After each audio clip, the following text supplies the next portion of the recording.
1000 रुपए में एक लड़के को खरीद के मेरा हलाला करवाया गया। तो मैं मौलानाओं से पूछना चाहती हूँ कि कौन से कुरान में लिखा हुआ है कि पैसे से खरीद के एक औरत को अपने घर की इज्जत को दूसरे के हवाले करो और फिर उसे अपने घर में वापस लेकर आओ? क्या यही इन लोगों का ज़मीर है? क्या यही इन लोगों की इज्जत है जिसे सरेआम अपने घर की इज्जत को नीलाम कर दें?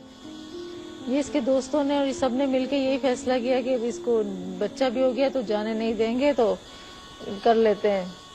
क्या कर लेते हैं? हलाला कर लेते हैं। जी। तो आपका हलाला किससे करवाया, किससे निकाह करवाया आपका? पहले तो इसके दोस्त से। अच्छा, ये उन्होंने नियत करके करवाया था? जी, नियत की कि आपसे दोबारा निकाह करेंगे, लेकिन पहले अपने दोस्त से आपकी निकाह करवा दिया। जिस दोस्त से आपका निकाह हुआ था उनके साथ आप कितने अरसे रही?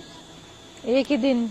एक दिन रही। कितनी दफा इनकी तलाकें हुई हैं? इनकी कोई 6 दफा तलाकें हुई हैं। 6 दफा तलाकें हुई हैं टोटल जो हुई हैं, जो हलाला और सब मिला के। जी, कोई टोटल 6 बार इनका निकाह हुआ है। और बड़ा, यानी मैं बता रहा हूँ कि जब हमने इसने आके सुनाई थी तो हमें तो यकीन नहीं आ रहा था कि इस तरीके से भी होता है हमारे माशरे के अंदर, हमारे लोगों में।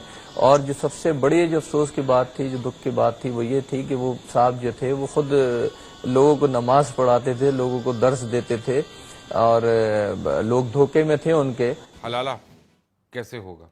देखिए जी, हलाला जैसे ही हम लफ्ज़ बोलते हैं ना तो बड़ा अजीब सा लगता है जी। हलाला क्या है? एक ही हलाला शरी।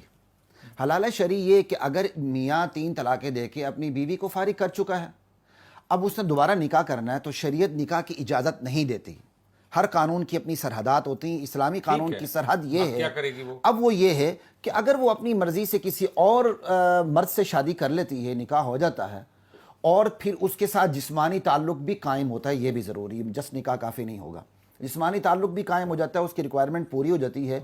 और उसके बाद अगर वो दूसरा जो शोहर है वो अपनी मर्जी से छोड़ दे। अगर ये अपनी मर्जी से क्यों नहीं ले सकती? किस बात पे आपको तलाक दे दिया? मैंने बोला कि आज चलते हैं, 1 हफ्ता हो गया है, तो उन्होंने बोला नहीं कल जाएंगे। जस्ट इतनी बात पे उन्होंने कहा तलाक तलाक तलाक वर्ड बोल दिया। और फिर बाद में कहते हैं कि मैंने अपने मामू के कहने पे तलाक दिया है और मुझे वापस मेरे ससुराल लेकर आ गए। और ससुराल में ला के जब ससुराल वालों को पता चला, सब बोले कि हलाला कराना पड़ेगा देवर से, तभी इसको रख पाएंगे हम। आपके पति आपसे अभी क्या कहते हैं? अभी भी वो आपको वैसा ही झूठा दिलासा कहते हैं घर में, मतलब मेरे देवर के साथ मैंने हलाला ना कराया तो चाहे मुझे जेल भेज दो, चाहे मुझे फांसी चढ़ा दो, मैं आपको नहीं लेकर जाऊंगा। अब उन्होंने काउंसलिंग में साफ ओपनली सबके सामने बोल दिया है। उन्होंने पुलिस के सामने भी यही बोला है कि हलाला कराओ तो लेकर जाएंगे। मतलब आपके पास उन्होंने कोई विकल्प नहीं छोड़ा है? हलाला तलाक, पहले 3 तलाक और फिर अब हलाला। तो जब तलाक हो ही गया था तो फिर उसके बाद हलाला करने की क्या जरूरत? मैं वापस जब अपने घर आई और जब मैं रात को सोने के लिए ऊपर अपने कमरे में जाने लगी, तब मेरी बुआ सास ने, मेरी फुफिया सास ने मुझसे ये कहा कि दुल्हन ऊपर मत जाना अपने कमरे में। मैंने कहा क्यों? कि हमने फतवा झूठा निकलवाया था, तुम्हारी तलाक हो चुकी है, हलाला होगा।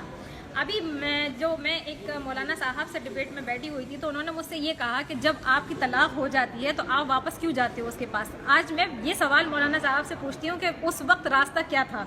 मायका ख़त्म हो चुका था और ससुराल में ये सवाल आ गया था कि हलाला होगा नहीं, और ये सवाल कि हलाला दुनिया को दिखाने के लिए करना, जैसा कि तुमने दुनिया को दिखाने के लिए फतवा निकलवाया।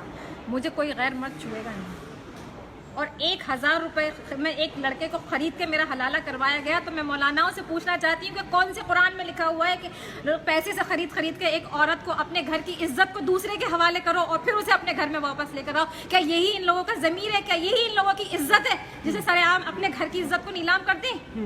और शायद उनको इसी चीज का दर्द भी हो रहा है, परेशानी भी हो रही है कि एक तरीके से हर कोई इसमें पैसा बना रहा है, और बेइज्जती जिसकी हो रही है।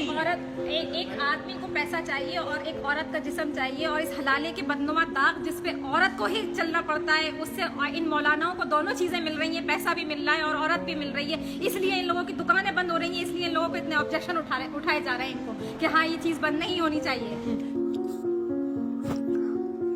क्या है हलाला? हलाला यानी निकाह हलाला।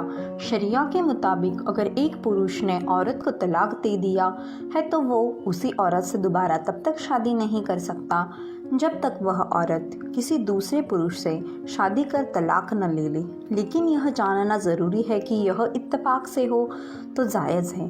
जानबूझकर या योजना बनाकर किसी और मर्द से शादी करना और फिर उससे सिर्फ इसलिए तलाक लेना ताकि पहले शोहर से निकाह जायज़ हो सके, यह साजिश नाजायज़ है और अल्लाह के रसूल ने ऐसी साजिश करना गलत बताया है। क्या है निकाह हलाला? औरत की दूसरी शादी को निकाह हलाला कहते हैं। कहा जाता है कि औरत के दूसरे मर्द से शादी करने और संबंध बनाने से उसके पहले पति को दुख पहुंचता है और अपनी गलती का एहसास होता है, पर इस प्रथा की आड़ में आकर कई बार औरत की ज़बरदस्ती दूसरी शादी करवा दी जाती है ताकि उस औरत से फिर से पहला पति शादी कर सके। ऐसे कई मामले पिछले कुछ समय में सामने आए हैं। ऐसे में अगर मर्द फिर से अपनी तलाकशुदा बीवी को पाना चाहे तो वह तब तक नहीं पा सकता जब तक उस औरत ने फॉर्मल तरीके से दूसरे मर्द से शादी न किया हो और उसके बाद उससे तलाक न लिया हो। हलाला पर क्या है कुरान में? इस्लाम में असल हलाला का मतलब होता है कि एक तलाकशुदा औरत अपनी मर्ज़ी से किसी दूसरे मर्द से शादी करे और इत्तेफाक से अगर उनका भी रिश्ता निभ न पाया हो और वह दूसरा शौहर भी उसे तलाक दे दे या मर जाए, तब ऐसी स्थिति में ही वह औरत पहले पति से दोबारा निकाह कर सकती है। ये असल इस्लामिक हलाला है, पर इसमें अपनी सहूलियत के हिसाब से काजी मौलवी के साथ मिलकर लोग प्रयोग करते रहे हैं। इसी के एक उपज है हुल्ला। जानिए, हलाला का नया रूप है हुल्ला। ऐसा बहुत कम बार होता है जब पहला पति फिर से अपनी बीवी से शादी करना चाहे। ये किसी बड़े इत्तेफाक के चलते होता है, पर अक्सर होता है कि ये 3 तलाक की आसानी के चलते अक्सर बिना सोचे समझे मर्द 3 बार तलाक तलाक तलाक बोल देते हैं। बाद में जब उन्हें अपनी गलती का एहसास होता है तो वे अपना संबंध फिर से उसी औरत से जोड़ना चाहते हैं। ऐसे में ये परिस्थिति अक्सर देखने को मिल जाती है, पर फिर से संबंध जोड़ने से पहले निकाह हलाला ज़रूरी होता है। लेकिन इस्लाम के हिसाब से जानबूझकर या योजना बनाकर किसी और मर्द से शादी करना और फिर उससे सिर्फ इसलिए तलाक लेना ताकि पहले शौहर से निकाह जायज़ हो सके, ये साजिश नाजायज़ है। पर इसका इंतज़ाम भी है, क्योंकि इसका एक पहलू ये भी है, अगर मौलवी हलाला मान ले तो समझे हलाला हो गया।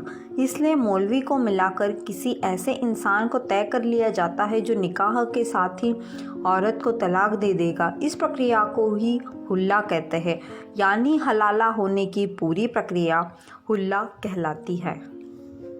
क्या है खुला? अगर सिर्फ बीवी तलाक चाहे तो उसे शौहर से तलाक मांगना होगा। जाहिर है अगर शौहर तलाक नहीं चाहता होगा तो वो अपनी बीवी को समझाने की कोशिश करेगा, और अगर वह फिर भी न माने तब उसका पति उसे 1 तलाक दे देगा। लेकिन अगर पत्नी के तलाक मांगने के बावजूद उसका पति उसे तलाक नहीं देता तो बीवी के लिए इस्लाम में यह आसानी रखी गई है कि वो शौहर काजी यानी कि जज के पास जाए और उससे शौहर से तलाक दिलवाने के लिए कहे। इस्लाम ने काजी को यह हक दे रखा है कि वो उनका रिश्ता ख़त्म करने का ऐलान कर दे, जिससे उनकी तलाक हो जाएगी। कानून में इसे खुला कहा जाता है। असल में यही तलाक का सही तरीका है, लेकिन अफसोस की बात है कि हमारे यहाँ इस तरीके के खिलाफ लोग चले जाते हैं और बिना सोचे समझे 3 बार तलाक बोलकर तलाक दे देते हैं। इस्लाम के खिलाफ जाकर बिना सोचे समझे वे खुद भी परेशानी उठाते हैं और इस्लाम की भी बदनामी करते हैं। दोस्तों, ऐसी वीडियो देखने के लिए हमारे चैनल को लाइक एंड सब्सक्राइब जरूर कीजिए। Good bye.